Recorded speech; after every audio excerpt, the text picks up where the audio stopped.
Final Destination. All skills on. No odd job. Slappers only.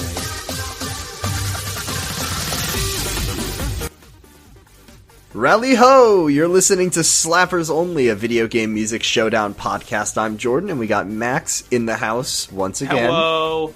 Max, how are you doing this week? I'm doing well.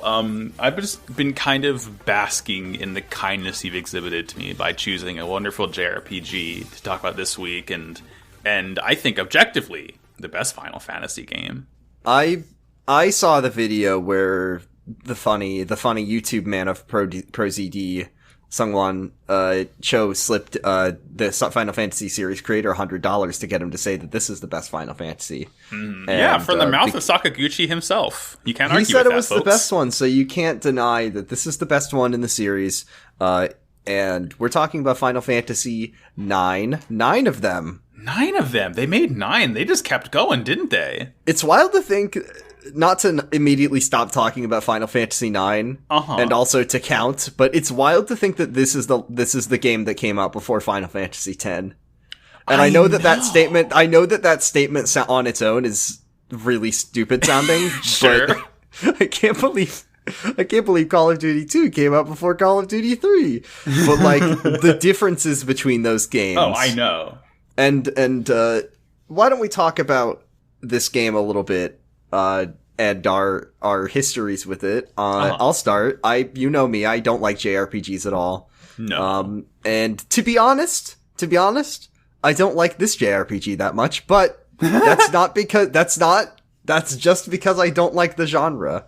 And I'll upfront say that I played about 75% of this game. I think I played around to the end of disc 3, and then the game got very hard, and I just said, but I know the story, I know how it ends. And that is way more than a JRPG usually holds me. And the gameplay is whatever, as every JRPG is, and I'm sure it is an ATB system Final Fantasy on the PS1. You know what you're getting into. It's not pleasurable to play, but that I don't think is what people love. I don't think people like Final Fantasy 9 because of the gameplay particularly. I think they like Final Fantasy 9 because it has it's got a lot of charm. It's got a good story. It's got good characters. The characters, I think, are my favorite part. This has, like, when you think about, like, cast of Final Fantasy, you think of Final Fantasy 15. You think of Final Fantasy. Yeah, they're just boys. They are just boys. I do, but you're a Final Fantasy fan. Is that what you think of? I mean, be honest. I'm a Final Fantasy fan who has good opinions, so yes. Because 15 was good. Okay, cool. And sort of to go back on what you mentioned about ProZD handing Hironobu Sakaguchi a Chris Benjamin, this actually is his favorite Final Fantasy. He said that like on record, which is kind of funny. It's a good game. It also, here's things that I really like about it. Okay. Yeah. Hey. Number one, for a PlayStation 1 ass video game on the PlayStation 1, it looks great. Yes. Yeah. This game came out like near the end of the PS1's life cycle, so they really knew how to sort of wring all the juices out of the system. And I think the biggest point for Final Fantasy 9 is that unlike, let's say Final Fantasy 7, I don't know as much about Final Fantasy 8. I couldn't tell you anything about it. But Final Fantasy 7, you would hate 8. 7 came out on the same console, right? Yes. Same hardware. But the models in Final Fantasy 9 are like, it's not even the models. I shouldn't say that. You know how in 7, all the characters are like little Lego people until you're in like a cutscene, and then they become like low poly anime they hit their growth men. spurt. They become teens. They go from like Muppet babies to just regular Muppets. Bro, we are teens. Yeah. In Final Fantasy 9, they always look like Muppet babies, and I think that is like the best thing about that game is that it's just the character designs they're very cartoony, they're very short, they're squat, they're cute. They're chibi. They're little chibi. I wouldn't say they're chibi, but they're just little guys. It's like some of the characters look really natural, being that kind of like shrunken down. Like you look at Zidane and you're like, yeah. You look at Vivi, you're like, yeah. You look at Steiner and you're like, what happened to him? No, I look at Steiner and I just clap because, you know. I love when I posted the questions post for this episode. It was an image. It was like the first time you see Steiner in like one of the first CG cutscenes when he's like looking over at Princess Garnet, and he's got like this. He's got his like fucking eyeliner on. Yeah, and like half people in Discord who hadn't like seen the game were like, "Does this game look like this?" Yeah, it does. That's what I'm saying though. I like when it goes to the pre-rendered cutscenes, which are beautiful, by the way. They look so great. Gorgeous. The animation of this game is incredibly good. The characters in the cutscenes, which are fairly frequent, they're not like you get one every fucking 6 hours. They show up, especially at the beginning of the game. So expressive. It's just a really nice. It's just a cartoon, like a really nice cartoon, and I think that's really great. The world is nice. I think unlike most of the other Final Fantasy games, they really leaned into the fantasy more than the final. If that like, it's not all like weird cyberpunk shit anymore or in this one. Yeah, no, they do a really, really good job with the world and the sort of like mythos of the game, where more so than a lot of the other Final Fantasies, you really get a feel. You feel like so much of the. I don't know what I'm saying. The world feels like so much more of a fleshed out place than most other Final Fantasies because you kind of get to go to all these other kingdoms and lands. Yeah. And like the map is constantly being like, and there's an entire other continent you haven't even been to or heard about yet. Like it does a really good job of like you learn the world as you play. The world there's a sort of sense of culture to it. There's politics in this. I don't want politics in my Final Fantasy, but there's like wars that happen, and I think that's really, really good. And the game also explores themes that feel way out of the like out of the ballpark of the game that is this way, right? Like I mean, everything with the black mages is just very existential and very upsetting, and challenging content for a game like this. So I think they really went for it, and it's cool. It's a really interesting game. I think it also starts to go kind of nutty near the end, around when you go to what's that city called? You know, the one, the place where you get the actual like plot of the bad guy and of the main character and stuff. Yeah, it fucking the game. I think that's one of my favorite things about it. The game just like completely goes fucking hog wild on like, by the way, Hollow Earth, half the people in your party aren't real, etc., etc., etc. Yeah. So I just think that the story works really well. I think the characters are all incredibly likable, and they all except for Amaranth, and then they all go through their own arc, which is good. They grow as people relatively quickly too. Like it isn't just. Like, Steiner is one of my favorite characters just because he's got a big fat dump truck ass, and also he learns that it's not cool to be a cop, which is fun. Yeah, he got better. It's Steiner's arc is the only good cops are the ones that quit. Yeah, it's textual. I love how Final Fantasy IX, they do these kind of like motivational posters for every character that kind of, it's like it gives you a word and then it gives you like a quote that's just like you see Zidane and it says virtue, you don't need a reason to help people, and it kind of encapsulates, you know, what their characters are. Like Zidane is such a prick, and I kind of like him though. He's kind of a weird rude monkey boy. He's kind of rude and he's kind of a shithead, but also I can't help but smile when he gets owned and everyone hates him for his antics. Like, you know, you see Steiner says, dilemma, having sworn fealty, must I spend my life in servitude? And of course, the most important sort of character quote of all that stuck with everyone who's ever played the game, Queen Aquen, indulgence, I do what I want, you have problem? Queen Aquen was the original troll face. Quina is the original troll face, and then of course Vivi's poster says, "Ah! Ah! Oh no!" Vivi's poster is, "Oh god, oh fuck, it's so terribly real." Oh my god! Oh, I love Vivi. I love it. Like Vivi is one of the most upsetting video game characters ever created. I can barely deal with. Like, I love Vivi so much, and it hurts how much I love Vivi. It hurts to experience Vivi's storyline. It's horrible. It's one of the most He's possibly one of the most depressing video game characters of all time, because you have to remember that he's just a little guy. He's just a little guy, and he has to go through so much. From almost like the very beginning of the game, Vivi's like... Before the game even starts, Vivi is being handed L after L by the entire world. Like with Vivi, he talks all about his grandpa, and then you get the flashback where you realize his grandpa is a coup that just wants to fucking eat him. Mm-hmm. Like, nothing ever goes right for this perfect little man, this perfect little guy. God gives his hardest battles to his strongest soldiers. The only pleasurable experience in Vivi's entire brief existence was getting to take a nice piss with his best friend Zidane. That did happen. It did happen. Play the game. Other things I really like about 15? Yeah, fuck it. We're talking about 15. I like the car. I like, there's a sexy lady, she's pretty funny, you can make the car look like the sexy lady. I really like I don't like active time battle, because who the fuck does? Shut up, Max, don't say anything.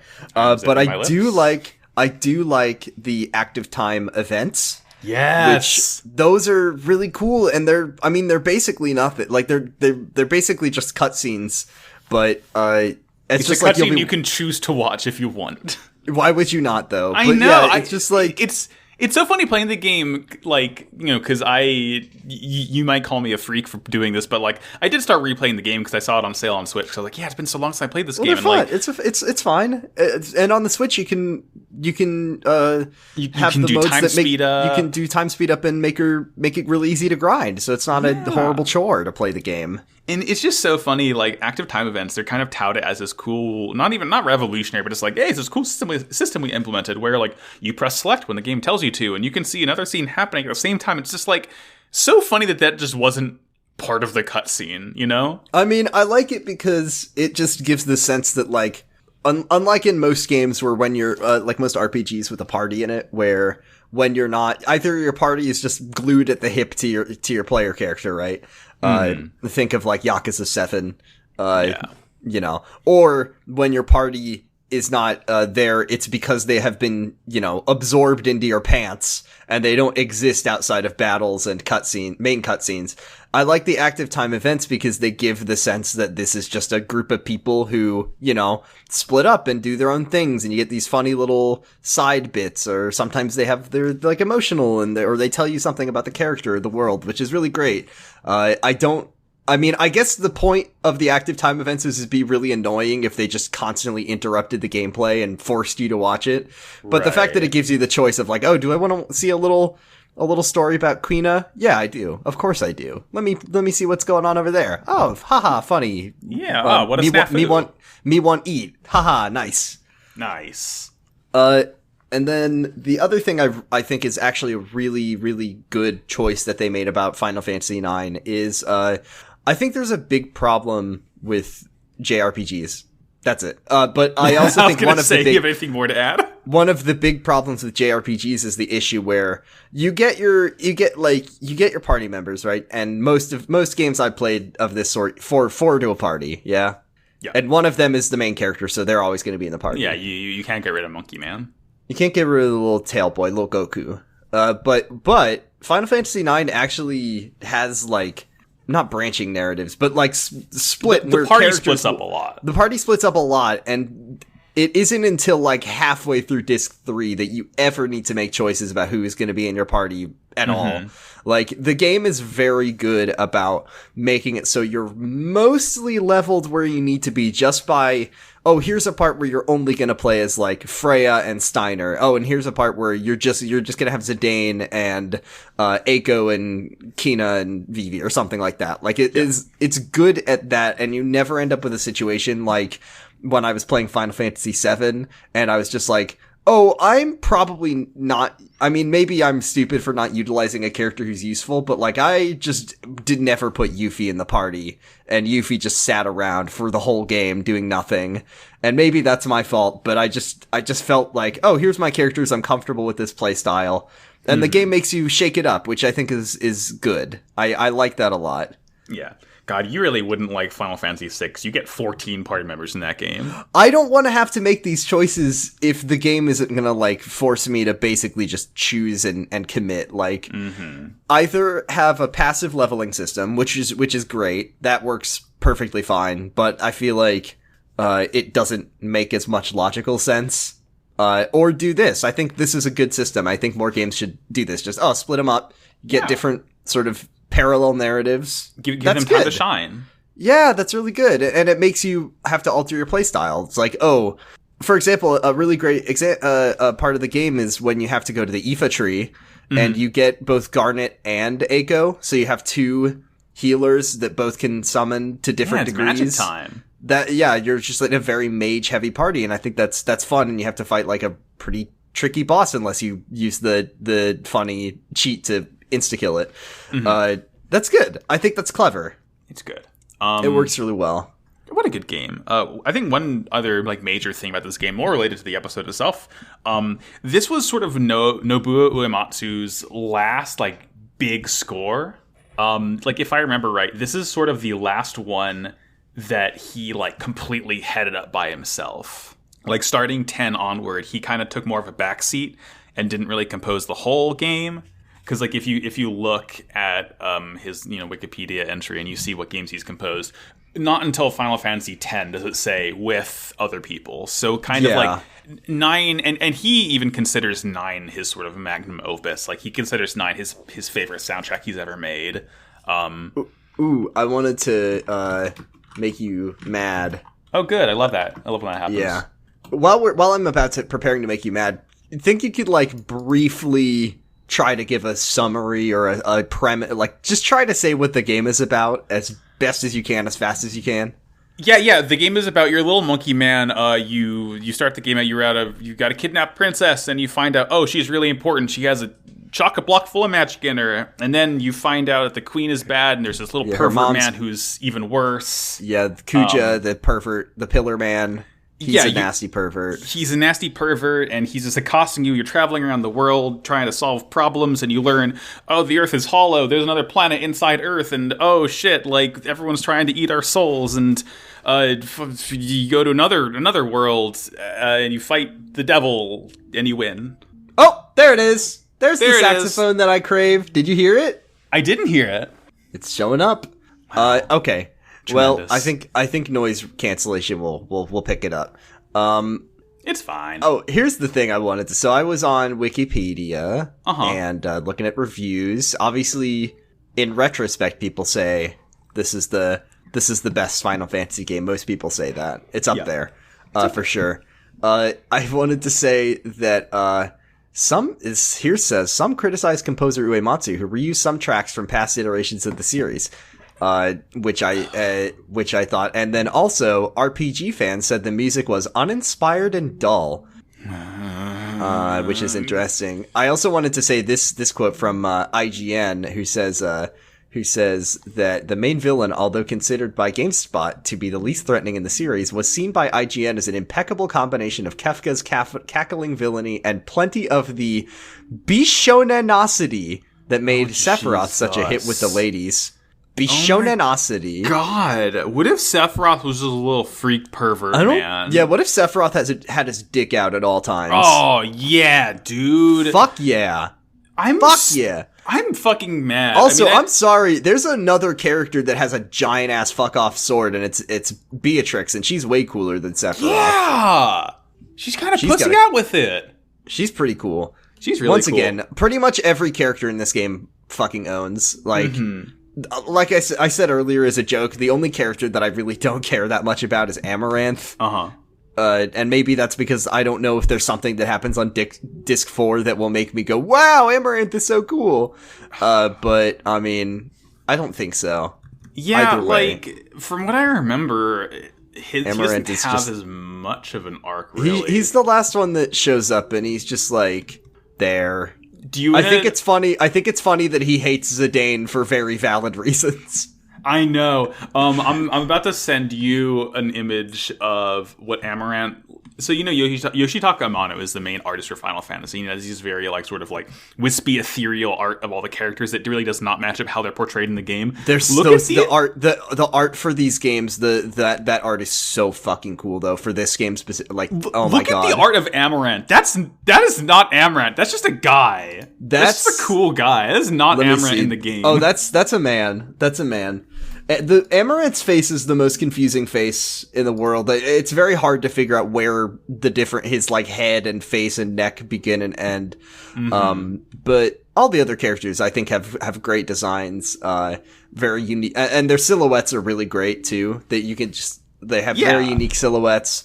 Vivi kind of is a unique silhouette, folks. Haha. I really love, and that's, I'm gonna use that as a springboard because I'm still mad about what you said earlier about how the internet feels about the game, especially people complaining about Nobu Uematsu reusing things from previous Final Fantasies. One thing you can't say, like I just can't imagine saying this game has bad music, because regardless of how you feel about it in comparison to the other games, the game has a fucking gigantic score.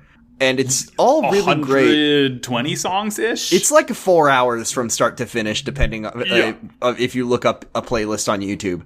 Like, the amount of music in there is staggering. It's all done by one guy.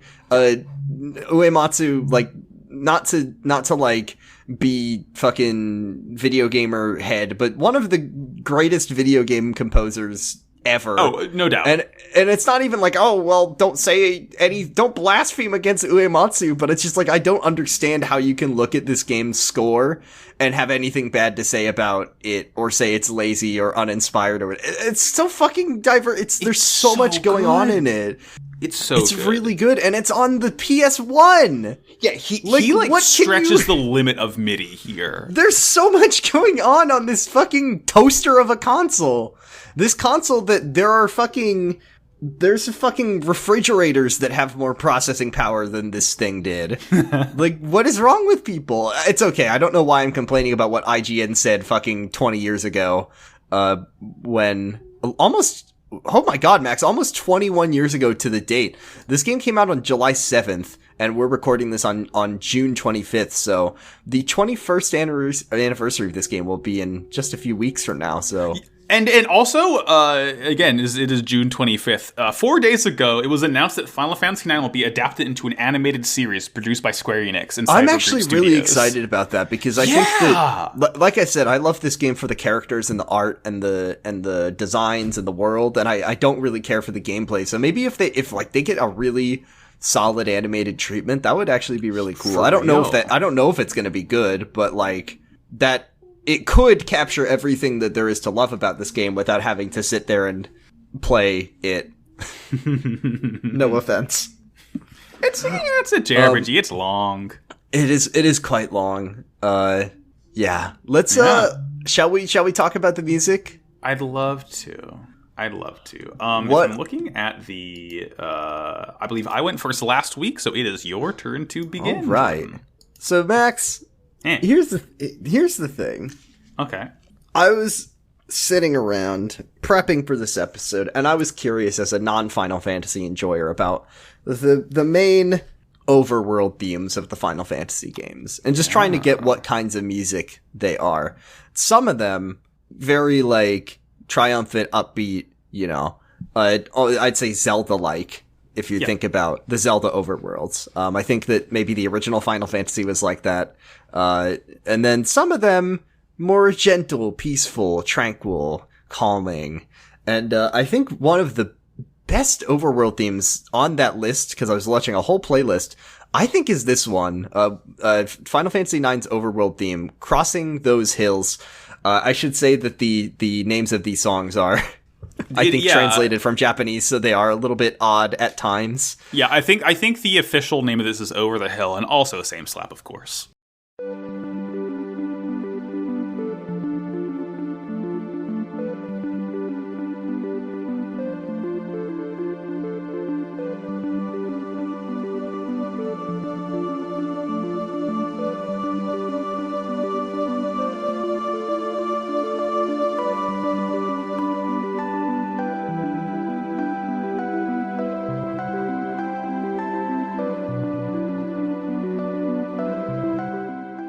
what a wonderful piece of music. I think I just love those bleepy bloopies.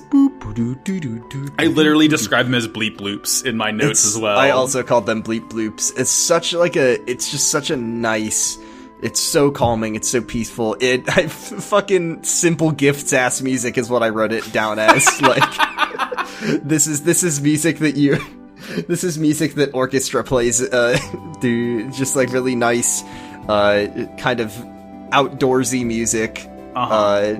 That's what it sounds like to me. And then, of course, that's perfect. I think the benefit of that is that it juxtaposes really well against when you get into a battle. And I think that's why, generally, I like the sort of more calm, gentle style of overworld music than, like, at least for a game that has random battles like this one does. Yeah. I think it works well if you're going to be upbeat and triumphant if it's like a Zelda game where the enemies just pop out of the ground, but in a game where it takes you by surprise, right? That works way better. And I just, this is such a nice piece of music. It's so good. I love when the sort of like marching drums come in and you get some like more guitar strumming. And this is like, honestly, maybe my favorite Final Fantasy overworld theme. It's really good. It's impressive when a piece of music can make me feel nostalgic for a game that I played the first time, like last summer. Yeah. It was during the I say during the pandemic. It was during the part of the pandemic where people were pretending that the pandemic wasn't over yet. Right. I don't know. It must be quite a feeling to have like grown up playing this game and then listen to this music, as an adult. Like I now have that experience, but that's kind of how I feel when I listen to it. Yeah, I don't remember a ton of Final Fantasy IX because I played this game like I was maybe like 10 when I played this game. So it's been a while. I do remember my brothers playing this game when I was very young. I wasn't even in elementary school yet because it was before I moved to Washington, which happened when I was in first grade. But I still remember my brothers playing this, and I had no idea what was going on, and I just wondered why there was a guy with a tail. And that was really funny when I said, I heard Final Fantasy IX is good. So I started playing it, and I saw the guy with the tail, and I was like, oh, I have seen this game before. Yeah. And hearing sort of like when you first hear this overworld, it hits really, really nice because the first time you hear it is like, obviously it's when the game first opens up, but like you've just gone through this like shitty forest and like this is one of Zidane's friends has been like completely petrified by the forest, freaking out after you kill the boss there. And like things are kind of dire and bleak because, you don't know what you're doing. You just have you and Steiner and Vivi and Garnet and like presumably everyone's after you, and then you just like get this nice peaceful overworld and you're like, oh, it's so nice. I can feel like I can relax for the first time in this game. There is a lot of like the world of this game is pretty mixed in the sense that like there is a lot of danger in it. I mean, there's a lot of death and devastation in the story because of the war that happens. Yeah, absolutely. But this game gets dark. The game gets really dark, but I also feel like there's a degree at which the world is a little less fucked up than some other. Like I play Final Fantasy VII, and that game, the world is pretty shitty as considering how like as a place to live. But I feel like this game, the world itself is not like the world would have been nice if it weren't for the big war that is killing everyone. Is kind of how I feel. Damn, Jordan, you said about today in real life. Yeah, wouldn't it be nice? Imagine there's no war. John Lennon. He did say this. But yeah, I think that's what I appreciate about this. It's just a very tranquil, peaceful, dare I say, nostalgic piece of music. Yeah, it definitely hits you with that nostalgia that you might not even have, which is like one of my favorite things about some video game songs. Exactly. What's your first slap? My first slap is I want to take you to like early on in disc 2. Okay. You're in where's the city? Okay, you meet your cool friend Freya. Freya's so cool. Freya's the Dragoon. And yes. Because she's the Dragoon, she is immediately the coolest character in the game. She's like a Borzoi, basically, if you look at her. There is a Figma of Freya, and it's the only one that I've ever considered buying, only because I think Freya is just like such a cool, well-designed character that's got a cool like red outfit, and her hat is really cool. She is like she's like a rat hat. lady. She's so cool.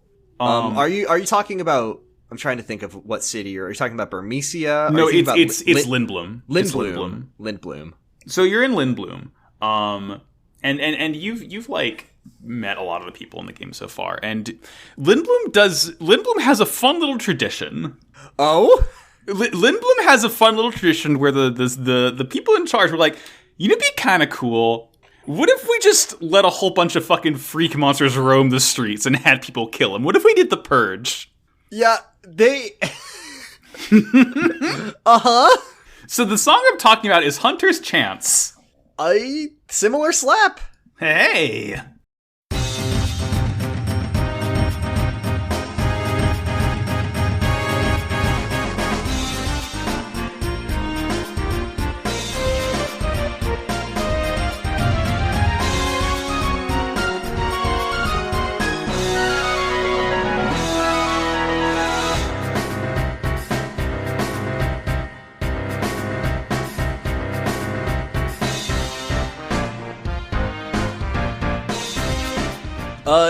I will say that the Hunter's Chance, which I think is the name of the event, if I remember correctly. The event is Festival of the Hunt. The song is permanently ruined in my mind because I just think about Joker's Chance when the Joker raised baby Batman, and he said Joker's Chance. He did say Joker's Chance. This music is like, it's like Jack Sparrow music if Jack Sparrow wasn't an incredibly problematic character. You know, it's like, yeah. It's very triumphant. It's got an adventurous spirit to it. Yeah, exactly.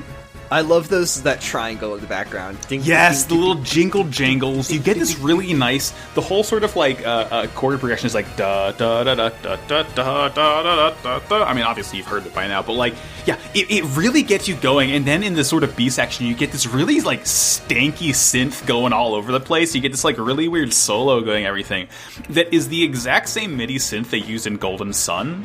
Completely different developers, mind you. But I can't help but think of Golden Sun when I hear that synth there. But, like, it just really gets you going. It really is, like, you feel so stressed out, yet spurred on to, like, you know, beat as many monsters as you can to win the Festival of the Hunt. Like, and I was, this whole part, like, stressed the hell out of me when I was a kid playing this. When I got to this part, I had synthesized a much better weapon for Zidane. Mm-hmm. So it was like...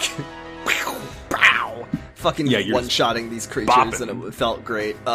Also, fun fact, if you're playing on the Switch or PC versions, I believe that speeding up time does not influence the actual counters, so that's a good way to choose this if you so desire. I don't understand the logistics of the hunt. Because, yeah, they do just sort of unleash horrible creatures upon the innocent people of Lindblom. Lindblom, a town which, by the way, I believe had recently been attacked by Queen Brawny. At least I know that it gets fucked up at some point. So I feel like let them have a break. Don't unleash horrible beasts to kill. Exactly. Board up your doors, folks, because it's the Festival of the Hunt, and all. Yeah, I know Bloodborne happened last week, but we gotta do our fun 500-year-old tradition. I thought you were saying that this. I mean, that is the tradition. Kind of is Bloodborne. Yeah, you know. Board up your doors, get in Odin's tomb, and watch out because there's fucking. Watch out for invisible aliens. Yeah, invisible aliens about. No, the invisible aliens don't show up until later in the game. It's a very cool part of the game. It's really weird. Final Fantasy IX loves throwing weird mini games at you. I like it.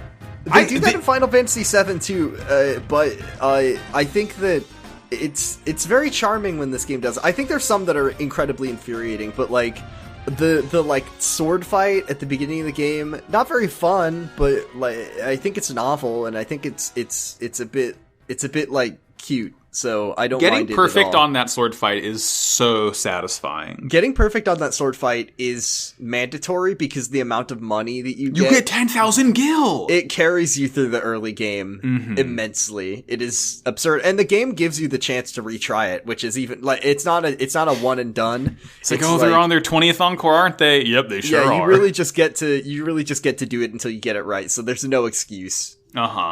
That jump rope choice. game can fuck off, though. Oh my god. Every jump rope game can fuck off. The one in Mario, one of the worst things I've ever done. Wretched. Horrible. Evil. Not as bad as the volleyball, though. That's the worst thing in the No, the entire volleyball's world. fine because you plug in a second controller and you use Cappy. Okay. You can well, move if Cappy there's with the control stick. It's perfect. Well, I have one for you, Max. Please. How do you feel about funny little guys? Oh, I do like a funny little guy. How do you feel about Paper Mario ass music? I'm a big fan of that series of video games. We did once talk about it and talk about how good it is. Uh-huh. What if I told you that the funny little guys were all going to die? Oh, no. I wanna Say it tell ain't you- so, Jordan. Yeah, I will be now talking about Black Mage Village.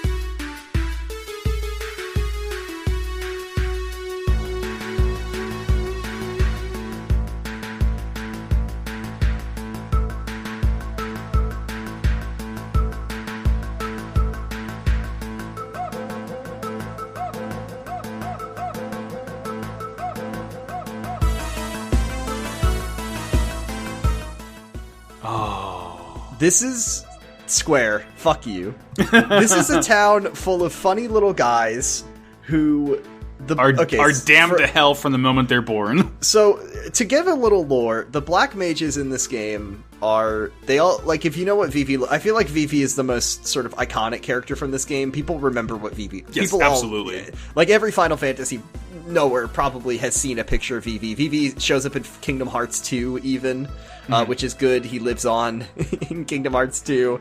I don't know for sure if Kingdom Hearts 2 Vivi shares the same fate as Final Fantasy 9 Vivi. Oh, I sure fucking hope not. Roxas is like, oh, hey, it's Vivi, and Vivi's like, hey, I'm gonna die. Hey, I don't have I'm a gonna die in soul. a year. So the black mages are dolls that have been brought to life with soul magic. They're like golems, kinda. And they're like mindless golems, except there's a little flaw in the black mages where every once in a while they'll become sentient and conscious, and they will live a conscious experience. They will feel things and live just as we do, except that the magic that holds black mages together works for about a year, and then they die. And then they die. And not only are the black mages aware of this, and the ones that become sentient come to Black Mage Village, where they live. It's a very nice place. It's very peaceful. There's this really fun part where there's like two black mages taking care of a chocobo. There's an inn there, even though I don't think black mages need to sleep, and there's food, even though they don't need to eat. But they are all very aware that they've got a year, and unfortunately for our dear sweet boy Vivi, this is where he learns that fact, that he also has about a year. And it fucking sucks, and it's very depressing. But the town has nice music, very quirky Paper Mario-esque music. It has the fun Kuika, I think it's called, that drum that we were talking about. That one? Yeah, it has that in there. And what can I say besides, my god, I hate this place, only because it's just so sad. And there's like a graveyard where they bury all of the dead black mages, and they just live their life to its fullest while they wait for that 1 year to expire, and it's just horrible. It's horrific, but I do love the music, and I did enjoy stumbling across, because, Max, they're just funny little guys. They're just fun. Like, you can't get over it. I love... One of my absolute favorite things what Final Fantasy IX did is it took that very first sprite of the Black Mage from Final Fantasy 1, and they just completely expanded it, and you're gonna... You know the funny guy you could play as in the 80s? He's gonna break your heart now. It's the saddest thing. I do also like that they make the black waltzes, which are like fucked up. Yeah, what if a guy who was fucked up was even more so? Imagine, like, black mages are little guys. Imagine a fucked up little guy. So, like, imagine the black waltz version of a minion, Max. That was the plot of Despicable Me Too. Is there a fucked up minion? Yeah. Are you serious? Yeah. No, hold on. Hold on. You send me a picture of this fucked up minion. The black waltz of minions. Yeah, let me show you the black waltz of minion. I think they are literally just called evil minions. Okay. I hope that it's as horrific as I'm imagining it. I know it isn't, but what if it was? It's kind of body horror-esque. Let's see. I mean, Minions are body horror to me, and also Minions they have done many. That's not what I was hoping there'd be a little. I was hoping it'd be a little longer, more slender, like spindly limbs. Yeah, more gnarled and wretched. Sharp teeth. Maybe. I mean, it's still not great. Teeth. It's freaky because they turn feral and they try and kill everything around them. What if the minion could like talk and say like evil things to you? That wasn't just like banana. The minions become Black Waltz and then they start actually like speaking in full English sentences. Yeah, which this Vivi can do. So yes. Vivi is a minion. The Black Waltzes are evil minions. Black Mage Village, Paper Mario-ass music, so it just wins by default, because that's the best music in any game ever. Just kidding, but we'll see. I like that the Black Mage Village is like basically a remix of Vivi's theme that you hear at the very beginning of the game when you play as Vivi in Alexandria. This game is nothing but leitmotifs. It really is. There's a lot of them. I mean, when you start the game up and it plays the first like title track, the place I'll return to someday, and then fucking 40 hours later you get to you return to that place, Oilivert, and that's the place that you return to, and you hear that music and you're like, what? Ooh, Matsu fucking went off. Yeah, and then the game has I was gonna say something about Outer Wilds, but then I said no, you all play Outer Wilds. Yeah, play it for yourself, please. Play it for yourself. I won't say anything. I will not say a fucking word about that video game. Mm-hmm. What you got next, Max? I will say a fucking word about a video game. Is it Final Fantasy IX? It's about Final Fantasy IX, as it turns out. So Final Fantasy IX, it is a game that sort of takes all of these well-known tropes about not just Final Fantasy, but video games in general, and kind of turns it on its head. And when you think of sort of RPG dungeons, you think of, there's like sewers levels, there's prison levels, there's like cool ice caves, crystal caves. And in a lot of RPGs, they take a big page from Norse mythology and they just kind of say, what if there was a cool tree?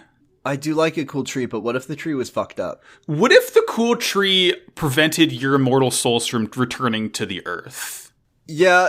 This is the part of the game that this is where it gets a little bit Final Fantasy with it. You kind of follow along really well, really, really well up until that happens. Yeah. We're talking about the Aoife tree.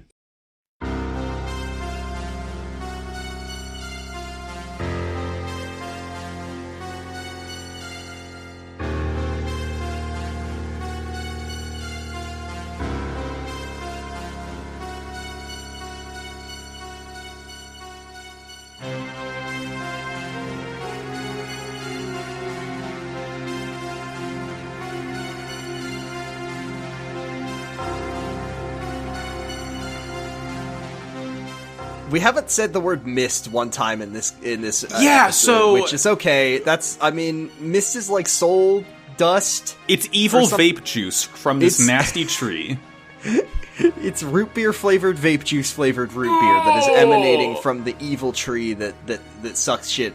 And you do go and fight the tree on disc 3. The soul cage, I think it's called. Right, and that's the boss that if you have what is it, Cura or Curaga or so? It's the revive spell. Whatever the spell brings you back from being passed out. Raise, that will one-shot this boss. I love that. That is something that is true for like every single Final Fantasy, where it's like if you fight something that's undead, healing magic cures it, and revive magic kills it. It's very good. That's good. I love that shit. So Aoife tree, Aoife tree has some of the most oppressive synths I've ever heard. Like, the whole song is just like oppressive, nasty synth stabs. You get this sort of nice syncopated main melody that almost feels like it's going on a different time signature underneath these. It's very discordant. It's like you don't feel like you're in a good place at all, because normally you go to these trees in RPGs and it's this big place of wonder, ancient power. But the Aoife tree is like rancid vibes. It's a very, and also the other thing is that this game has a very nice big tree because it has the Clara. Clara is built at the top of a really big, nice tree, and that tree is like a wonderful tree that provides safety and shelter and good things to the people who live there. And then that tree gets fucked up and destroyed. Yep. And then Aoife tree is like the shittiest tree that you've ever seen. It's like a tree that you want to... It's the tree that the Lorax would chop down himself. That's how bad this tree is. That's how bad he be. The Lorax speaks out against this tree. I cannot sanction this tree. Yeah. Another really cool thing that the Aoife Trees track does, it does these really sick, like, 80s ass synth. It's like you're playing Who Wants to Be a Millionaire whenever that part of the song hits. It's like, yeah, you've just gotten a question wrong. Who knows? Come back after this Regis commercial Philbin, break. you're fighting in Final Fantasy IX now. Finally. I've always wanted it. Oh, I just got to it in the music I'm listening back. Yeah, it does sound like do you take the money or do you go to the next question? Yeah, exactly. And then it's like, oh, I don't know the answer, so what if I just say raise, and then you win. You win. And then you win. You Regis Philbin crumbles to dust, and he's no longer able to absorb souls. How good is it, by the way, completely unrelated, how good is it that there's a place in Final Fantasy IX called Fossil Roo? Fossil Roo! So it's like, I always wonder, because it's sort of like a transportation tunnel, right? Like, that takes you between continent. Yeah. So I always was like, shouldn't it be like R-U-E or R-O-U-X, like the street? But instead it's like Roo, like a kangaroo. R-O-O, yeah. The place names in this game are... They're really good. Really good. I like, just to go on a tangent of like something that fucking blew my mind when you play this game, there's a part where you say, oh, we need to go, it's the part where they, I think Sid, Lord Sid or whatever his name is. Little King Bug Sid. Little King Bug Sid. I bet you love this guy because he's a little bug. He's a little booge. I do like Sid. I like that he's... This is one of the better Sids of all the Final Fantasies. It's a good Sid. That he basically is like, okay, go to the outer continent and go deal with this mist problem. That'll probably be good, I think. So you go and it's like, oh, this is the mysterious outer continent. Very few people ever go here. And then you go and then you find a city and you're like, oh, cool, a city. And it's called Conpetier, I think. They don't say it. This game has no voice acting, so I don't know how it's supposed to be pronounced. And it's just a city full of little Shreks, and they all speak with phonetically Scottish accents, and they say, this is the whole tune of the dwarves. Final Fantasy loves like Tolkien-ass dwarves. Yeah, except they're little, they do just kind of look and sound like Shreks. They're just little green Shrek guys, and they like to do Christian marriages also. That's the other thing about them that they like. Just like Shrek. And they say Lali-ho, and that's funny, because it makes me think which of JoJo. Is, and you wouldn't know this, that is a reference to Final Fantasy 1, because the dwarves in Final Fantasy 1 would say Lali-ho whenever you talk to them. When I think of Lali-ho, I think of Death 13 from Stardust Crusaders. I'm willing to bet. Well, Stardust Crusaders came out in like the late 80s, 1987. When did the first Final Fantasy come out? 86. Is Death 13 referencing Final Fantasy? I don't know. It's impossible to say. Can't be said. No one knows. The wiki doesn't help me at all. So wait. His repeated phrase "Lali-ho" is in reference to the original name of the sleep spell in the Dragon Quest series, so not Final Fantasy, but a different RPG. That rules! That's a Dragon Quest reference. Oh, that's is it Square? Amazing. Is it Enix? We finally learned. We never know. It's so fucked up that we were talking about this before we recorded. It's so fucked up that Square and Enix became one company, and the two competing RPG series from Japan are now made by the same person. Mm-hmm. I think it's fucked up. I think that Square and Enix should split up.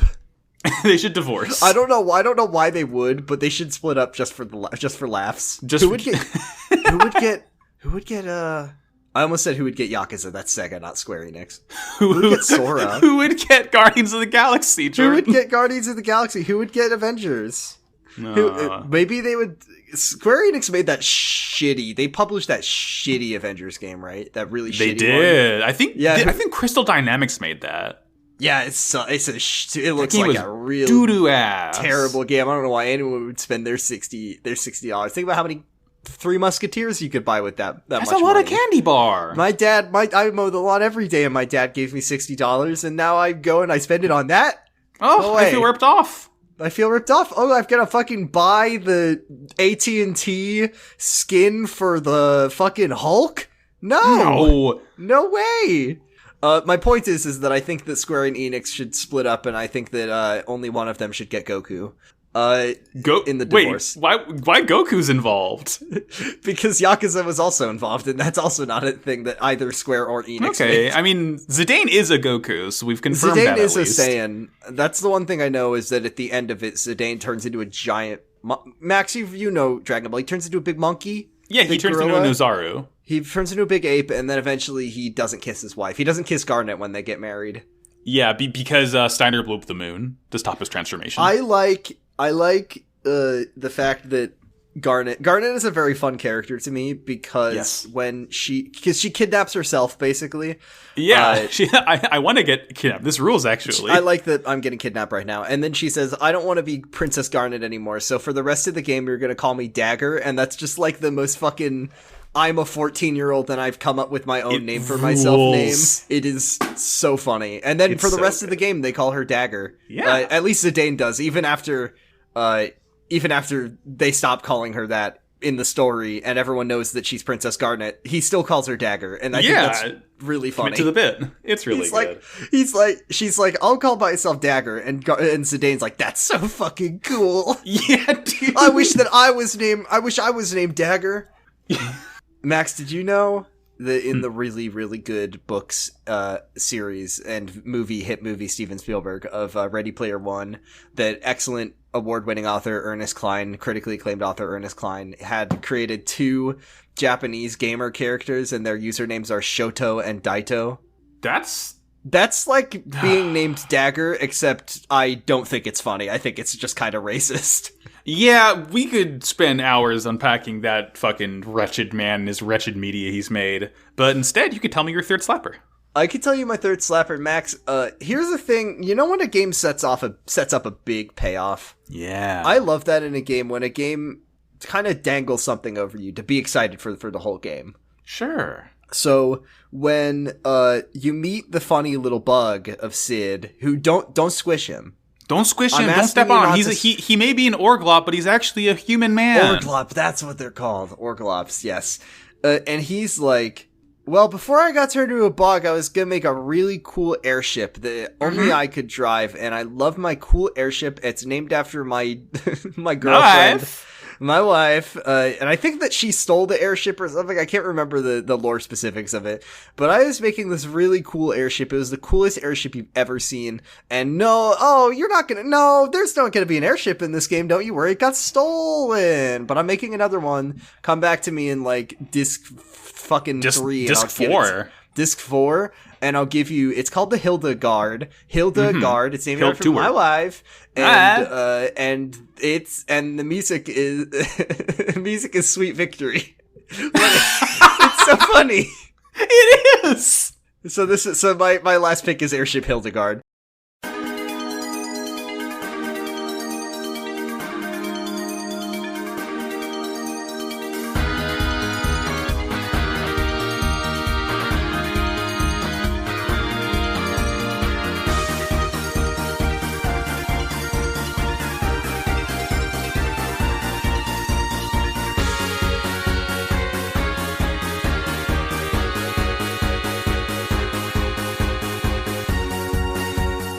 Listen to this bullshit. It's like all of the funny, it reminds me of like Gummy Ship theme. It's Sweet Victory. It's 80s power ballad. It's so synthy and triumphant. It's music to road trip to. It's got like all of the bullshit that you could possibly want an airship song to have. It is just it's outrageous. And in a game that is so grounded in its sort of, it's much more fantastical, not medieval, but like not futuristic setting like the other Final Fantasies are. To hear this music is just so funny. It's a lot. Really it kind goofy. of almost has a Pokemon quality to it, in a way. It reminds me of like, I don't know, this is the music this music plays near the end of a Pokemon game or something. This is the music that plays in Gen 4 when you go on that extra island after you beat the Cynthia, and it's like the Battle Frontiers there, and it's all just like weirdly triumphant electric guitars the entire time. Yeah, I don't know what's I don't know what's going on here. It just doesn't sound like it should, but that's what I love about it. It just doesn't. It does not fit. It does not fit the game at all. No. But that's what's so good about it, is that it's just like, you know what? Also, Max, go. Do you have the song pulled up? Yeah. Go to 1:20 and tell me that doesn't sound like Hole in One from Rhythm Heaven. Let me just. Okay, or I think it's like 1:15. Yeah, go to a minute 15. It's literally. I know that came out before it, but all I can hear is Hole in One. Wow, I'm never gonna not be able to hear that. Exactly the same. It's so good. I am never not. Oh my god. And now all I can think of is like, what if Zidane was hitting those golf balls, or he's throwing? he's the little monkey, and then Garnet is the one swinging, and then Steiner goes ooh oh and throws the big one. Oh god, Rhythm Fantasy. We're gonna do a Rhythm Heaven episode one day. One day. Oh, a fucking Rhythm Fantasy game. Now that is a good idea. Wait, what the fuck am I talking about? They literally did that. It's called Theater Rhythm Final Fantasy. Oh, did they do a Final Fantasy Rhythm game? Yeah, dude. Ooh. So one of my forever takes is that like there are only 3 or 4 worthwhile video game genres, and every video game franchise should have an entry in one of those genres. And one of those is racing game. It's racing game, RPG, rhythm game, and Lego game. Those are the 4. So okay, wait. So let's like go through a series, okay? Final Fantasy. Final Fantasy has a rhythm game. Final Fantasy 15 is a racing game. I don't think it is, but okay. It has a Chocobo racing minigame in it. That's true. RPG, maybe. Bold of you to say that game is an RPG, but we'll I'm looking at the side of the box and it does say it is an RPG, so let's just go with that. says so. Yes, it's more of a hold the button down game, but we'll pretend. We'll listen to what the game is. Now, do you want? Oh, I would fucking love that car made out of if they released a set of that car. Oh, I would buy it in a heartbeat. Are you kidding me? That would be one of the coolest things in the world. That car made out of Legos, and also just like, what if there was Lego Noctis going to his Lego wedding, and there was like a Lego wedding dress that was made by a famous wedding dress designer, and like she just has the big like white semi-triangular block that her torso's on top of to look like the dress one that's flowing. Like a wedge roof tile that's got printed on it. And like, what if Lego Ignis made the most succulent Lego food, just a chicken leg and a carrot. And when Arden reveals himself to be evil, he like turns his head around and does the fucked up Arden face on the other side of it. Yes! See, another series, Yakuza has an RPG. It's got a racing game. It's got it's got several racing mini games in it. It's got a rhythm game in it. No Lego Ichiban. Yeah, that last part's kind of hard to nail for a lot of franchises, huh? Yeah, which games do? Okay, Forza is a racing game and it has Legos, but it doesn't. There hasn't been a Forza RPG yet, unfortunately. A CarPG. A CarPG. Oh, okay. I'm gonna have to meditate on that later. We've talked about doing like make up a video games episode. CarPG might be something, and then that's something I think. Forza rhythm game has not happened yet, but maybe like have you ever seen the OK Go music video where they drive the car? And through the track that makes it play the music. I feel like that's what a Forza rhythm game would be. Mm-hmm. You have to like measure your speed and do your turns just right so that the music plays as you drive it through a music frequency, right? They did do a Forza Battle Royale. That was kind of interesting. I honestly enjoyed it. It was pretty cool, all things considered. Yeah, what were we talking about? Yeah, we're talking about Final Fantasy IX though, and it kind of has a rhythm game in it. I think it might have a rhythm mini. Final Fantasy VII has a rhythm game in it. We haven't talked about the shitty card game yet, Max. Oh, Tetramaster's fine. No, it's not. But whatever you say. I know that what's the one from 8 that like people don't Triple really Triad. Like 8. People don't like 8 that much, what I've heard, but people love Triple Triad. Triple Triad beats ass. It is like, I will say Final Fantasy IX blows 7 and 8 out of the water as far as the PS1 Final Fantasies go, but Triple Triad is way better of like a sort of recurring metagame of all of those 3 PS1 games. I mean, I think that I wish that I was a person who liked shitty card games that suck, but like, cause that just adds this kind of, this nice through line through the whole game of like, oh, in addition to playing this whole game, I'm also collecting cards and that shit. I understand the appeal, I just find the experience wholly unappealing, to actually play, and once again, it's very funny in The Witcher when a certain character dies and it says, this character has died. I'll need to find another way to get his very rare, super special foil stamped Charizard. Yeah. Sorry your husband died. You won't play Gwent? Hey, sorry your husband died. Where did he keep his foil stamped Charizard, though? Where's that holographic Raichu, though? I need that for my deck. Those features should be turned off. The game, Final Fantasy IX, does make you play Tetramaster once. Yeah, because Zidane has to go to a cool card game tournament before the plot can progress. It's literally Zane from One Direction. Right. Zidane has time to kill, so he says, I'll go to the card tournament, and it makes you play. I don't think it makes you win. No, you don't have to win, but it's still very funny. I did win one game completely on accident. I could not tell you how that game works. Something about flat rectangles just makes my brain stop working, and I don't understand the rules. What's so fucking funny about the Tetramaster part of the story is that it happens right after Queen Braun dies, and Garnet has to tearfully say goodbye. I do like that. That's right. What is that? Right at the end of Disc 2, and then Disc 3 kind of brings the story to a full stop and kind of lets a little bit of time pass, and I think that's really great. Characters, Garnet becomes the new queen, and certain characters' relationships develop or change, and some time passes, and I like that a lot. And it kind of gives a fake ending to the story. Like, peace, whatever, Bronny's dead, and then those fucking evil little nasty little jokers, those little clown. I was talking about the little clowns. Zorn and Thorn. Zorn and Thorn, where one of them's like, I fucking love my flaming hatchet. And the other one... Love my flaming hatchet? I fucking do. Yeah. And then the other one's like, oh my god, slam a cup of Faygo I must. Magnets, how do they work? Oh, I hate those little nasty clowns. I always thought it was... Zorn and Thorn... Yeah. What? You go ahead. Oh. Okay, I'll go. When I was a kid, I could never read it right. The RN, I always thought it was an M, so I thought they were Zom and Thom. Zom and Thom. I like that Zorn and Thorn are characters that, every time you beat them, you're like, okay, now kill them. Just kill them. Yeah.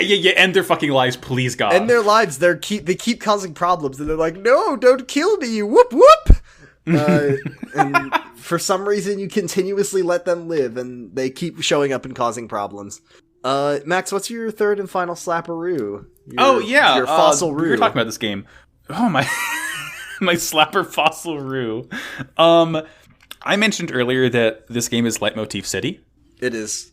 Every character theme is remixed at some point into a different theme throughout the world. Obviously, you hear the main Final Fantasy theme a couple times, but I want to talk about the theme of this game specifically. Because you've been hearing it from the very get-go. It's that one that goes da da da da da da da da da da da da. The song is called Melodies of Life.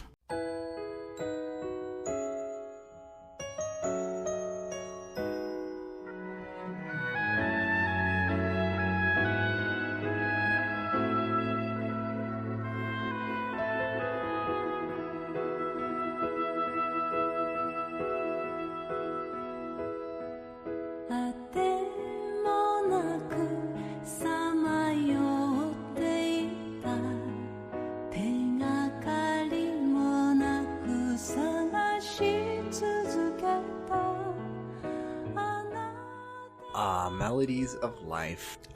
Specifically, the version is the credits song that plays after you beat the game, after you kill the God of Death, and he's like, oh shit, you're cool, goodbye. But this is the version that has like an actual like vocals over it. I didn't find the lyrics anywhere. I didn't look that hard though, so that's on me. But it's just so nice sort of hearing the, like, not full, because again, you've been hearing Melodies of Life throughout the entire game, but it's very nice hearing the, like, sort of, like, origin or base of it, like, just the the regular ass melodies The of pure Life Song. Yeah.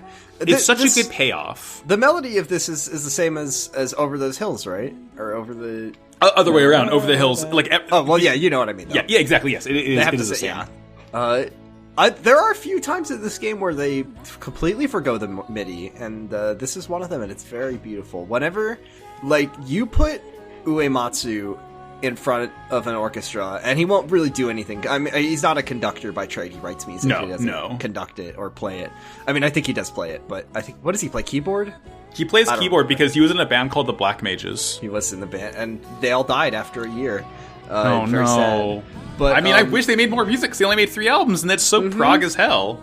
But, like, when Uematsu's music gets the full, like, orchestra treatment... It hits. It's so fucking good every time. And this is a guy, not to just be, once again, the Uematsu cheerleader squad, because everyone always says that Uematsu is good, but, like, Uematsu has no formal training in any of this. I know, it's amazing. He's just really good at what he does. And it's just a treat to hear what I would consider is, like, his music fully realized. Like, as much as I think that you shouldn't just discount his compositions because they're being played on toaster midis. Like, it feels like whenever, a big orchestra gets their hands on these arrangements, it's like, this is probably what this was supposed to sound like. Yeah. A little bit of fun Nobu Uematsu trivia that I just, like, randomly found. So like I mentioned, he had a band called the Black Mages, and they disbanded after a couple albums. But then he formed a band called the Earthbound Papas. That's a fun name for a band. And their first album, Octave Theory, they played a lot of Final Fantasy songs and songs from other Uematsu composed games. But their second album is called Dancing Dad, which is a reference to Dancing Mad, the final boss theme of Final Fantasy VI. What a great... That's incredible. That rules. Right. When Uematsu's music is played either by an orchestra or by a prog rock band. Yeah, like if there's an organ somewhere in there. Yeah, as long as there's an organ and you can fully get that fucking Tarkus vibe that he's always going for. Like, Tarkus could be a boss in this game. Only the Travis version of Tarkus, where he's got Travis McElroy's face on it. Tarvis. Tarvis. Yeah. Sounds good. It's so... when I first played this game, I'll lay down my hot take about this game, which is I love the music in this game, but I think... And I like this game more than I like Final Fantasy VII, which are the two not old school, but the two PS1 Final Fantasy music I played. The middle era. And I like Final Fantasy VII's music more only because I'm such a prog rock fan, and he really, really leans into it in that game, because I think the setting allows it a lot. I think it's just, this game is not as conducive to prog rock as Final Fantasy VII. That being said, I think this one is better. I just don't like it as much, just because it's not of the genre that I like as much. Shall we move into honorable mentions? Yes, we have our 6. I'd love to hear. Give me an honorable mention or two, Jordan. Okay, I've got a couple. Number 1, we got to talk about, how do you feel about Prokofiev's Dance of the Nights from Romeo and Juliet? Now, what if that was a song that you could really make it clap to? That's why Steiner's theme is just a piece of music that makes me laugh. And he knew what he was doing. This comment says, we all grew up hating him, then as adults related to him on so many levels. Do people hate Steiner? I'm assuming that people hate Steiner, but I mean... I think people... Again, like, he's a piece of shit, but he's really funny. Yeah, that's the thing. I think people hate Steiner because they played the game when they were kids, and they're like, oh, he's part of the bad guys of Alexandria, so I'm not allowed to like him. I guess. It's just so funny. I just think it's so funny that this is the music that they gave this big silly man. It's fucking like Disney sneaking music. I know, it's so good. And then, let's see, what else? Oh, I want to shout out Trino. Yeah. What's it called? Like, Sleepless Count Trino? Yeah. Which is, Trino is a really interesting setting in the game because it's kind of like the sort of the nightlife district of the It's like the Wall Market of Final Fantasy IX. Yeah, it's not as like it's much less like sleaze town than Wall Market. It's kind of upscale. That's where the not triple triad. This is where the Tetramaster tournament is. There's a bunch of fun active time events here. There's an auction where you can get some mandatory items that you really should get to get through the game. And you gotta keep going in and going out until you get the ones you want. But I like Trino because it's just like, oh, what if ragtime? That's a genre that you wouldn't normally hear in Final Fantasy. Games do ragtime. Ragtime, yeah, we love ragtime here. And it's so odd. I will say that walking around Trino, you spend a lot of time there. The music does kind of grate on you a bit after being there for a very long time. And then last one I'll go with, the what's it called? The Tantalus theme. That's just like fucking cool jazz. Tantalus is the theater troupe that Zidane is in at the beginning. I love them. They're all never trust a theater kid. These are cool theater kids because they hate the monarchy. I love Tantalus. Once again, the first like hour of this game is delightful. It is such a strong intro. The part you start with Zidane, you do the theater. What's it called? I Want to Be Your Canary. Is that the play? Yes. Something like that. And you do some sword fighting. There's a kidnap scene. The kidnap Garnet. But wow, she wanted to be kidnapped. And there's this scene where like Zidane and Steiner and Garnet are swinging around on these like banners. It's just so much fun. And I love Tantalus. They're such a weird group of people. One of them is a man with no face named Blank, and he's just got no face, and there's a big, like a pig man, I think. Yeah, he's the boss. Wow, yeah, Tantalus is great, and I love their theme music. It's just funny jazz music. Yeah, it's good. It's also pretty ragtime. The piano is very ragtime inspired. It's good. It's good shit. What do you got, Max? I got another character theme, and this one is just very, very strange off the bat. It is Queena's theme. This one is also pretty bleepy bloopy. You get these pounding drums, and you get a wood block, and then you get just like this really weird, like just not 8-bit or anything, but just like these really weird MIDI like harsh buzzing beeps throughout it, and then you get like some very Metroid or Zelda-esque like dark choir going on. It's just a very weird and wacky theme that fits whatever the fuck Queen of Quen's deal is. The Ku only show up in this one game, right? That's not a species that ever gets brought back for it. If they might show up in like Final Fantasy 14, but as far as I know, they're only in Final Fantasy 9. Yeah.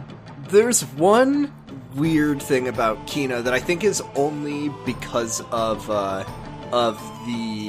translation and the time it came out, because the Ku are like genderless, yes, as a species, and I'm pretty sure that Japanese as a language don't really do pronouns in general. Like that's why there's lots of confusions about certain characters in certain games and what to refer to them as. But because this game came out in the year 2000, when people didn't understand the concept of the singular they, them, whenever they refer to Quina as pronouns, it is S//HE. Yeah. It's a bit weird, and it's kind of, it's like you play that and you're like, okay, just you can. It's just I don't know why. Like in retrospect, it's just people did not like. I don't know when the singular they was introduced. Yeah, it wasn't invented until 2002. Yeah, like was this really what they thought was the best way to translate or like to refer to a character as genderless was S//HE? Yeah, what the fuck? Queen is a blue mage, right? Queen is a blue mage. So, blue mage is a Final Fantasy staple where your magic is determined by what enemy magic you've learned. Except, what if you also had to vor them to learn the magic in the first place? Quina has, the Ku are really interesting because they're just a very unique species of strange creature. They talk in a very like broken grammar because they probably don't naturally speak the language because they're like swamp creatures. A lot of them are also inexplicably chefs, which is incredible. It's like gourmand. Yeah, being a gourmand is in your genes or something. Yeah, like that's why Quina gains power by eating things is because So do I. are like a They very aren't special. culinary race of creatures. I don't know what it is, but it's a really great addition to this world. I really like them, and except I don't like having to get the frogs. That sucks. Oh God, who likes that? Do you have any other honorable mentions? Yeah, let me hit you with one more. The theme of Terra, which is you go inside the planet and you find out the planet's hollow and it's another planet inside the planet. It is just this really, really sad, melancholic track because you're just wandering through just a dead husk of a world that, like, you know, completely failed, and like you just get like these sort of chords going back and forth, like in one ear and in the other ear.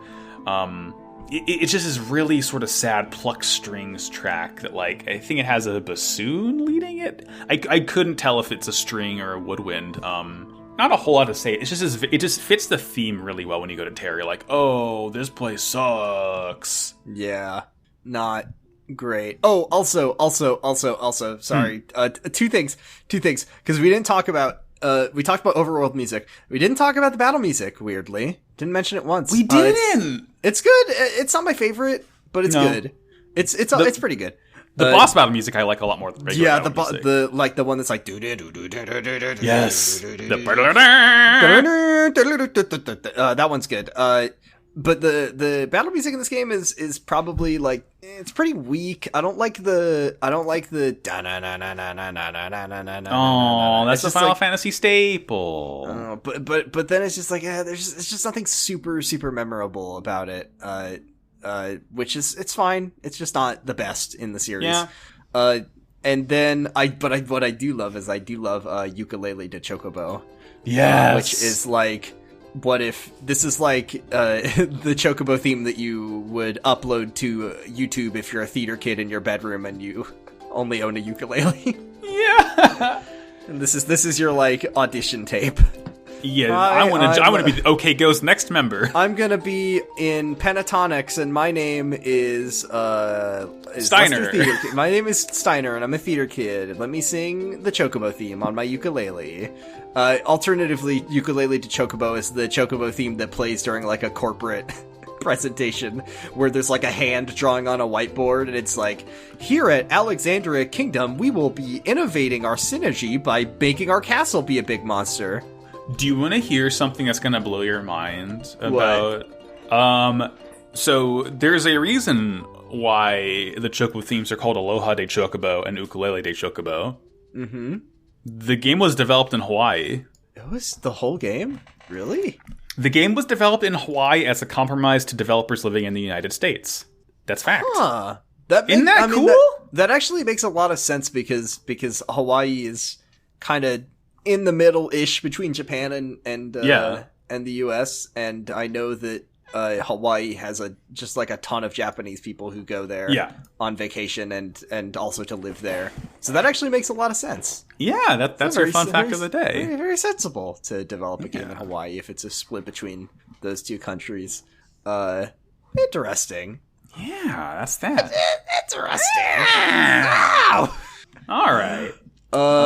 Is it time to decide now, Jordan? It's time to decide. So, I brought Crossing Those Hills, Black Mage Village, and Airship Hildegard. And I brought, let me pull my list up one more time. I brought Festival of the Hunt, I brought Ifa Tree, and I brought... Please, Max, call it Hunter's Chance. Hunter's Chance, you're right. Hunter's Chance, I brought Ifa Tree, and I brought Melodies of Life.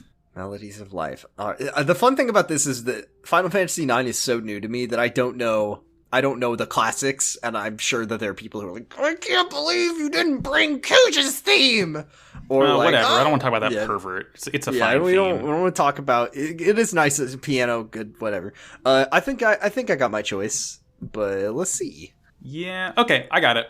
Alright, ready? Alright, 1, 2, 3... Crossing those hills. Gotta cross those hills. All right. It's been a while since we've got it in one, I think. Yeah, I like that. It's always good when we don't have to have any sort of compromise between us. Yeah, we don't have to discuss it. No, it just fits the game so well. It is like, it has weird MIDI, like most of the tracks, but at the same time, it has this really nice sense of mystery and adventure to it. And it's just like this very relaxing, calm tone that really fits most of the vibe of the game until things get really, really bad later on. Yeah. But, you know. It's just very it's very nice. And one of the bad things about moving around via Chocobo is that you don't get to hear it anymore. Yeah. Yeah, I like crossing this. I think I'm perfectly happy with that. Yeah. Good. Next, what are we gonna be doing? Tell me what we're doing next. Do we do questions first and then I tell you what we're doing next? I think we do. We have a Twitter at SlappersOnlyPod where you could send us questions, comments, pics of your own, hot takes. Concerns. Hey, why didn't you pick Kuja's theme? I'm really concerned about that. Fuck you. I don't know that. I don't know anything. Except that I'm objectively correct about our picks. Our Discord role says so. We have one question this week. Just a one. From Nick Arvern, at Nick Arvern on Twitter, who says, which character is going to slap this week, and why is it Steiner? And I'll say to you what I said to Max, which is Steiner doesn't make it clap. He's a whole damn round of applause. Steiner makes more noise when he takes off his armor. Just Steiner's walking, like the armor muffles his tremendous thunderous cheeks. When Steiner goes from a walk to a run, it's like a slow clap happening. It's people think thunder's rolling in when Steiner moves faster than a walk. He could fit an entire library on that shelf. Steiner casts Earthquake without knowing any magic. You could use Steiner as a source of shade in the summer just by just sitting near him. I cannot even describe this man's bahonka-bonk. It's unbelievable. They gave him a big fat juicer. They made him look like Germa dump truck emoji. He looks like Palpatine from that one frame of Star Wars where his hologram's all wobbly. Star Platinum wishes that he could have what Steiner has. I can't even believe it should not be legal to give a character what they gave Steiner. Mm-hmm. It's so much. It's so much. I love him though. He leads the Knights of Pluto because he's truly planetary sized. You know what I don't like? You know what I don't like about Final Fantasy IX? Huh. Is that there's the like Knights of Pluto that Steiner leads, and then Beatrix, who's incredibly cool, incredibly rad. She has her own knights, and they're like sexy ladies. Oh, what if they all were just wearing regular undies in their bottom half? Look at I also I'm really not a fan of the extremely tight pants that Garnet is wearing, only because she is a child, and I wish that maybe she just put on like some jeans or something. Give Steiner Garnet's pants. What if Garnet was wearing like basketball shorts? Honestly though, Dagger loves same with Eiko. Eiko has a really wild design. I don't think that I don't know what you're trying to tell me about Eiko, because Eiko is like 4 years old. No, I'm just saying it's weird that like she has this weird like sort of baggy she does have that weird like, and then like a skin tight jumpsuit on the inside. Yeah, stop it. It's very odd. But I think that what should happen is that Garnet is like, I'm gonna be Dagger now. Now please give me some cool, easy to move in like basketball shorts. And like a t-shirt to wear instead of the thing that I'm wearing, because everyone's gonna recognize her clothes. Exactly. And just cutting her hair isn't enough. No. What the thing I really do like about Eiko's design is her like weird glove sleeve hand things. Yeah. And the fact that she is perpetually making Knife Cat face. Yeah, because she is Knife Cat. She is Knife Cat, and I think that's good about her. And I also always forget that she has like a little unicorn horn up there, which is important. Man, I just found an image of Eiko. So Eiko, if you ever played World of Final Fantasy, it's like a sort of best of Final Fantasy where it's like it's half Pokemon, half Final Fantasy, and all the characters are sort of like chibi-fied. And like, look at this image of Eiko from the game. She just looks the same. Like, she doesn't look any different. That is just kind of how Eiko looks. Let's see. Yeah, that is. She really is making Knife Cat face. She really is. She makes colon 3 face all the time. It's funny. But yeah, I don't really understand what's happening with her outfit. No, it's a bit much. Very, very young. Rex from Xenoblade 2 has the exact same outfit. Surprisingly, he has weird like. You know what else is funny about Final Fantasy IX is that I believe in the original game you could change the characters' names, but in the remakes, they had to stop that because if you do it, it breaks the game. And I only know that because when you get it for Game Pass, it tells you not to change the characters' names or the game will break, which you can't do. So I'm assuming that they like patched out the ability to fuck the game up and break it forever. Makes sense. Yeah. That's why, what's it, like, what is that meme image from Final Fantasy VII where it's like Sephiroth and it says like, oh, I don't remember. I can't remember what it says. I'm gonna look it up. Oh, I don't remember. Never mind. I'm just gonna edit it. It's just someone playing Final Fantasy and they named their character something funny.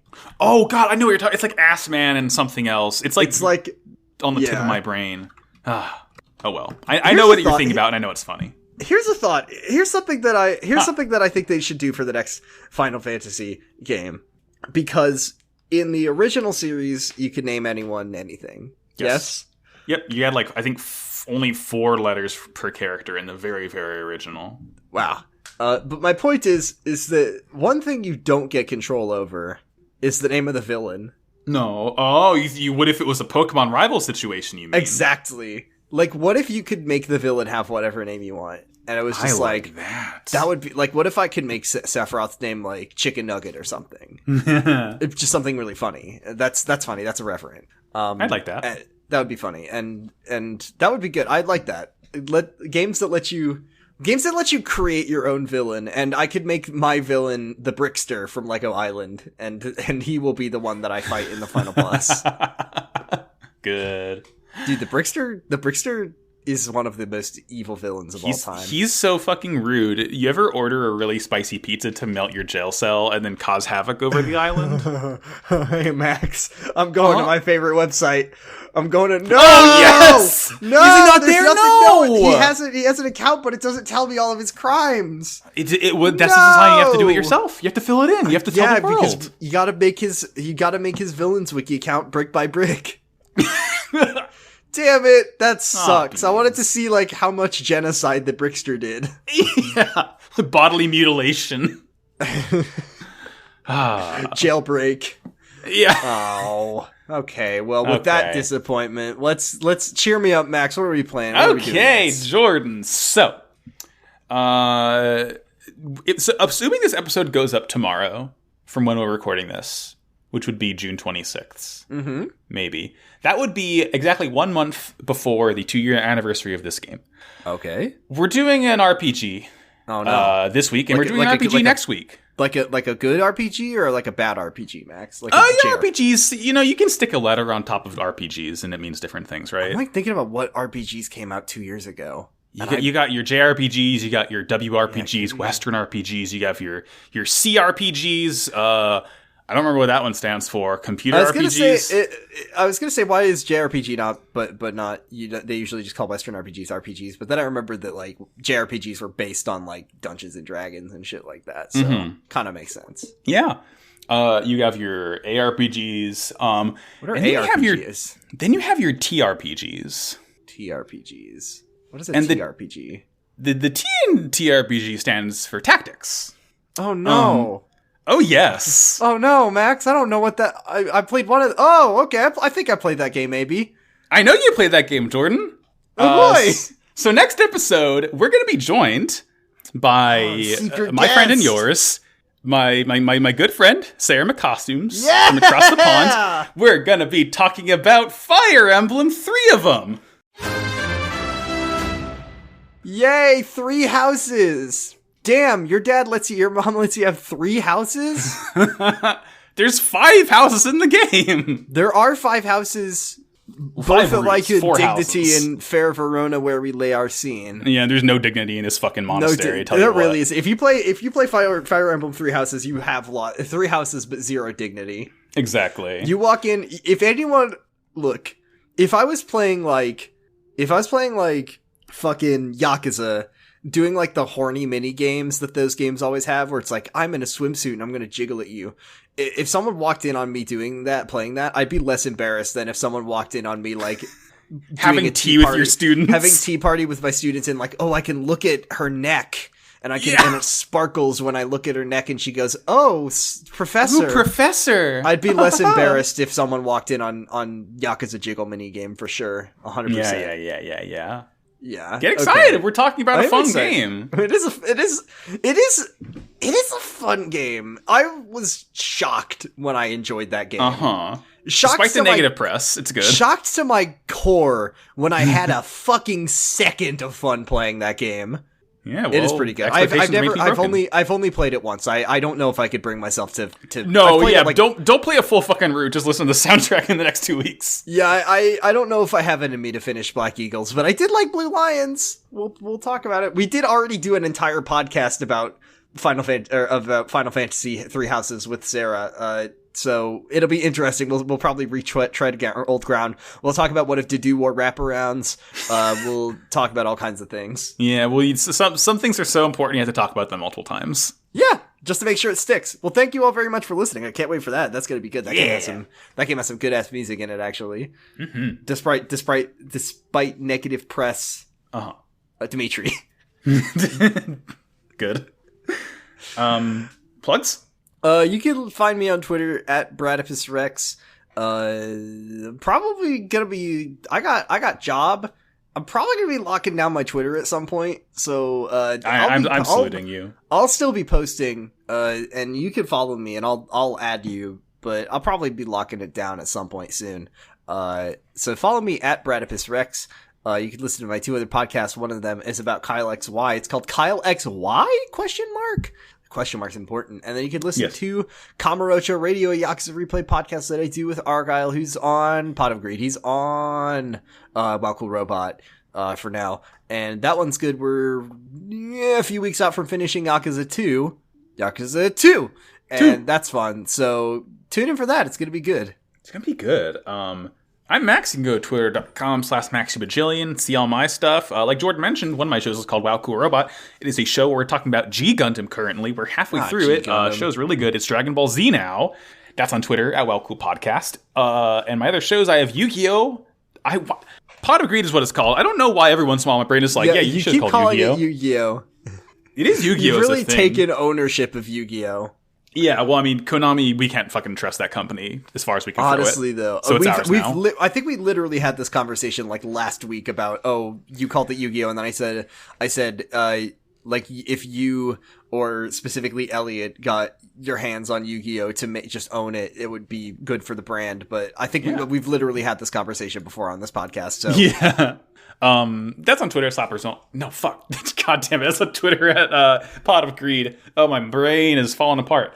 And my third show is Slappers Only, which you're listening to right now. Very good. We are hosted by the Noisepace Podcast Network, a great network at noisepace.xyz is the URL for that website, and there's so many great podcasts on there. Which good ones are there? They're all good. Which ones are good and which ones are bad? That's what we're gonna decide. Fuck Jurgen. I hate that podcast. That was a joke. I was on that one. Yeah, no, it's good. Listen to that one too. I'm just making sure. And let's see. There's Sonic Shuffle. Video Games the Movie, the podcast is a new one. Video Games the Movie, the podcast is, I think, the newest Noisepace entry. You can listen to Fear Baiting. You can listen to Element OP, which is about elementary. Yeah, Henry Kistner's Pokemon Going to Die just put out a new episode recently. 0 to 0 is coming at you with a unfortunately Superman episode coming up soon. That should be incredibly good. All great. Noisepace.xyz for all of those shows. Check them out. Thank you, Matt, for letting us be on your network. That's it for this week. We will be back next episode with Fire Emblem. 3 of them. Can't wait. Fire Emblem. Don't let these teens die. Fire Emblem Private School. Fire Emblem. We're Catholic in this one. Fire Emblem Stacked Pope. What did I call her in the? Oh, right. I called her Archbishop Thickums. Archbishop Thickums. Yeah. Let it be known, still can't hold a candle to Steiner. No, absolutely not. Though I will say that if Archbishop Thickums and Steiner reproduced, if their genes got combined, I don't even know what would happen. Whoever wins, we lose. Yeah. Well, what do we say at the end of this episode? Yeah, ask not for whom the track slaps. It slaps. It claps for thee. It claps for thee. Lali-ho! Lali-ho!